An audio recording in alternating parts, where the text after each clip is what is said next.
Bismillahirrahmanirrahim. Assalamualaikum warahmatullahi wabarakatuh. Oke,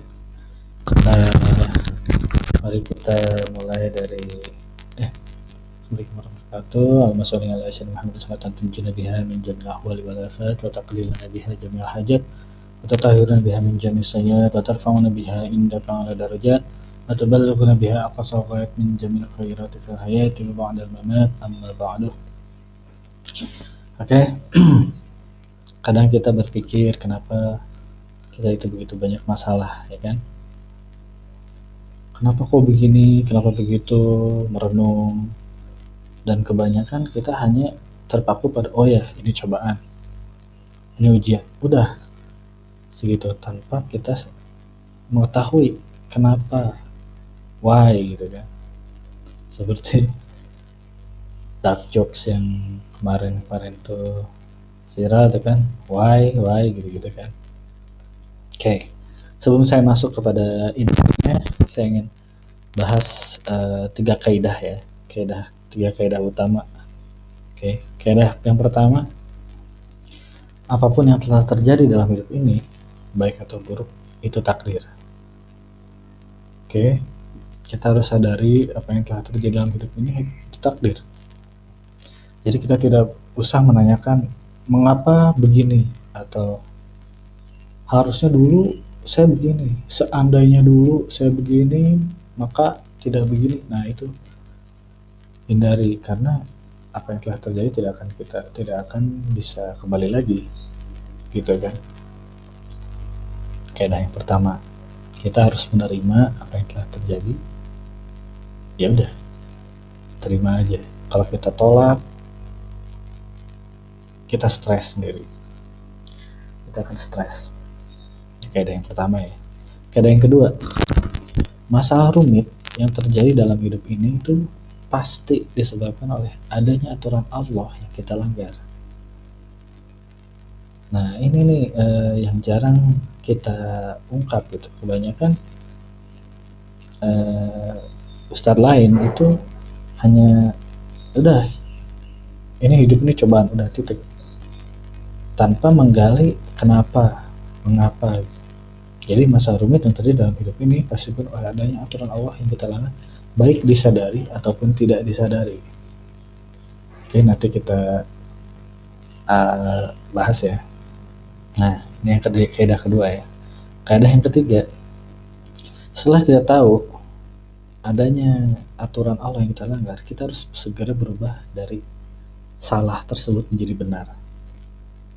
Ya, tidak ada gunanya kalau kita misalnya sekedar tahu oh kita salah tapi kita tetap di situ, maka masalah kita tidak akan selesai gitu kan. Jadi kita harus berubah dari salah menjadi benar. Jadi ada tiga kaidah ya. Oke, yang pertama, kita terima apapun yang terjadi itu takdir, baik atau buruk. Yang kedua, kalau ada masalah yang rumit dan lain sebagainya, itu pasti ada aturan Allah yang kita langgar. Kita harus identifikasi nih yang mana nih yang kita langgar. Bisa jadi kita melanggarnya dengan tidak sadar. Kalau misalnya sadar ya jelas gitu ya. Yang paling banyak mungkin kita tidak sadar melakukan hal yang salah. Nah itu mungkin ini perlu bantuan orang supaya membedahnya, supaya mengetahui oh ini ternyata ini salah gitu. Dan kaidah yang ketiga, segera hijrah dari salah menjadi benar. Oke, lanjut. Nah, kita masuk ke kisah nyata nih. Yang pertama ini ada ahli hafiz yang meratapi nasib. Oke, ini kisah nyata. Saya lupa namanya. Jadi cerita begini. Seorang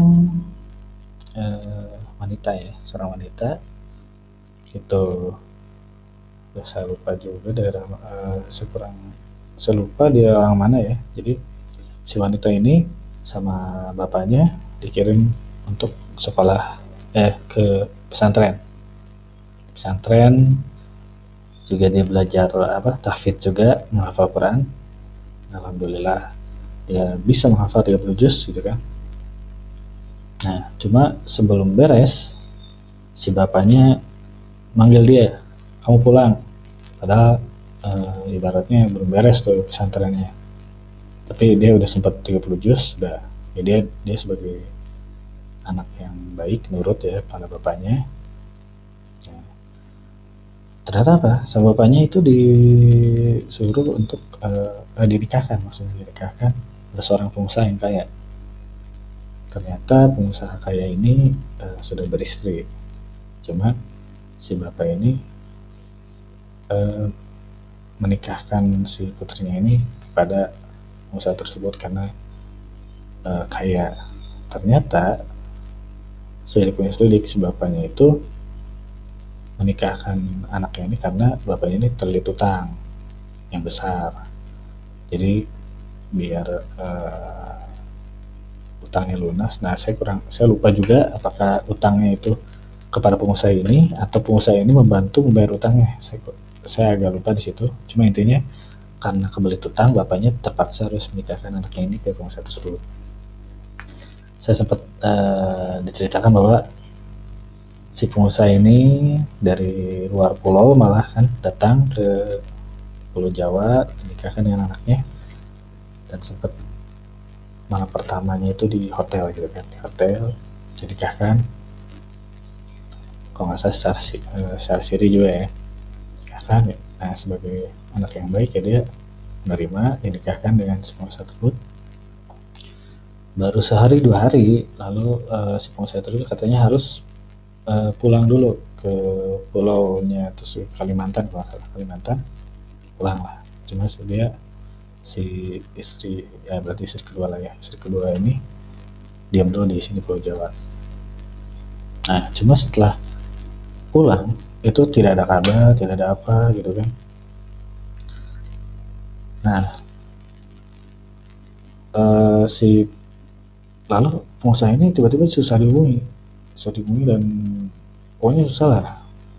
Lama kelamaan ya udah si cewek ini yang istri kedua ini terpaksa dia pengen tahu kenapa sih kok nggak ada kabar atau gimana. Dia kesanalah, dia berangkat ke Kalimantan itu menjenguk, ingin nanya kejelasan kenapa kok nggak ada kabar dan sebagainya.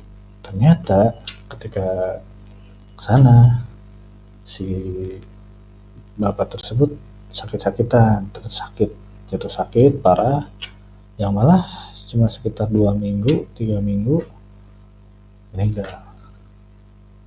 Singkat cerita si Hafizah ini itu merenung dan dia meratapi nasibnya, kenapa saya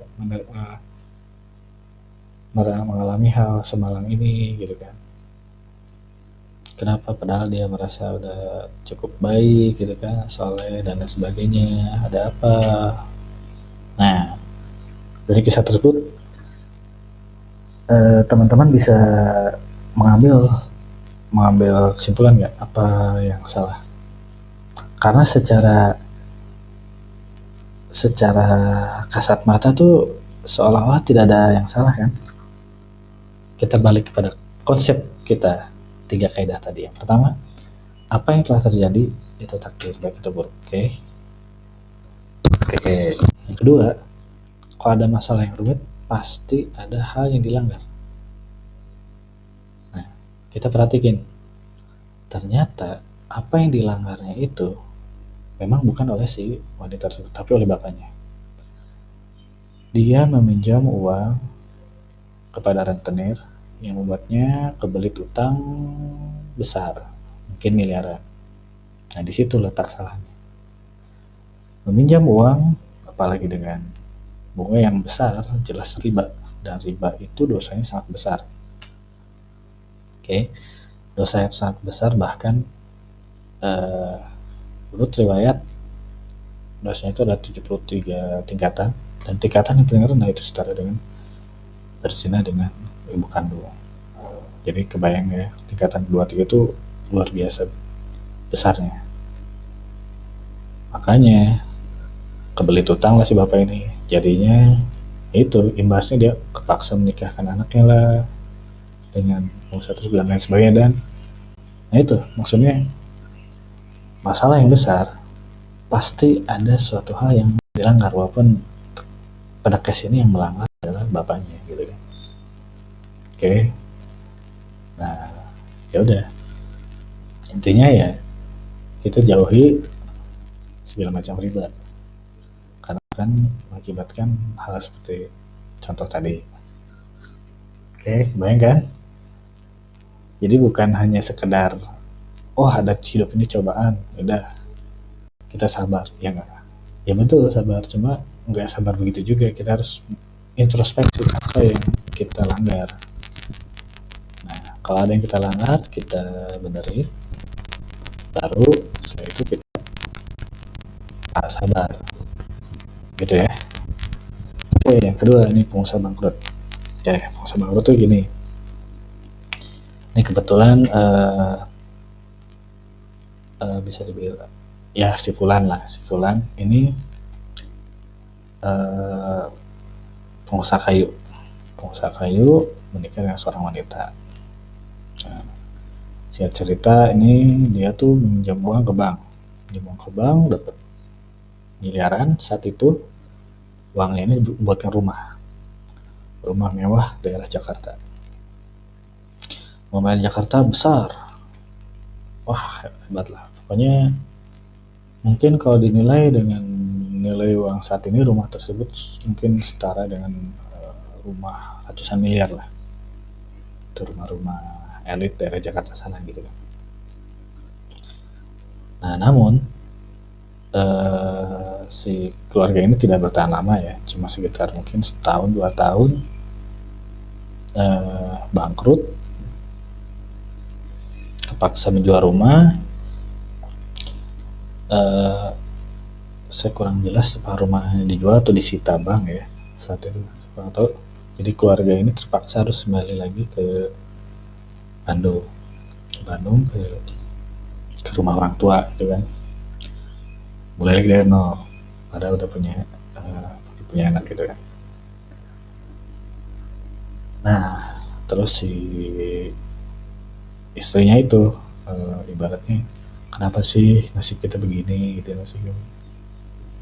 Oke, dari kisah tersebut ada yang bisa menangkap nggak apa yang salah di situ? Oke, nah jadi yang salah di situ adalah dia melanggar riba lagi. Jadi dia minjem ke bank, minjem uang ya, minjem uang ke bank, uang dengan uang itu riba. Bisa dicek juga di Seramai Ustadz Somad ya. Minjem uang 100 dibayar 150, ada lebih, itu riba.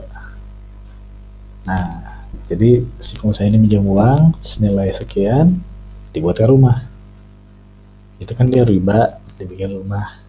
Udah karena riba ya udah jelas deh Allah dan Rasulnya akan mengurangi riba, udah jadi nol aja.